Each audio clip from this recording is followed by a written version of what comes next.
Surat textile અને હીરા ઉદ્યોગના ગઢ ગણાતા સુરત શહેરમાંથી એક ચોંકાવનારો કિસ્સો સામે આવ્યો છે. સુરત ઇકોસેલ પોલીસે આંતરરાષ્ટ્રીય સ્તરે હીરાના વેપારી સાથે કરોડોની છેતરપિંડી આચરનાર સૂત્રધાર હરેકૃષ્ણ ઉર્ફે હરિ રાવણની ધરપકડ કરી છે. આરોપીએ વર્ચ્યુઅલ નંબર અને વિદેશી કંપનીના ખોટા નામે સુરતના વેપારીઓને 4.80 કરોડનો ચૂનો લગાવ્યો.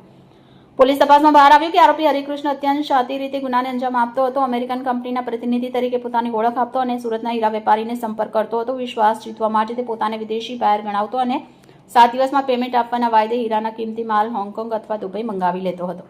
વેપારીઓની ફરિયાદના આધારે સુરત ઇકોસેલ હરકતમાં આવ્યો અને ટેકનિકલ સર્વેલન્સની મદદથી માસ્ટરમાઇન્ડ હરિકૃષ્ણ ઉર્ફે હરિ રાવળને દબોચી લીધો. પોલીસે તેની પાસેથી છેતરપિંડીમાં વપરાયેલ ઉપકરણ કબજે કર્યા અને આ રેકેટમાં અન્ય કોઈ સંડોવાયેલું છે કે કેમ તે દિશામાં વધુ તપાસ હાથ ધરી છે. રિપોર્ટર ચેતન તરી, બુલેટ 26 ગુજરાત ન્યૂઝ, સુરત.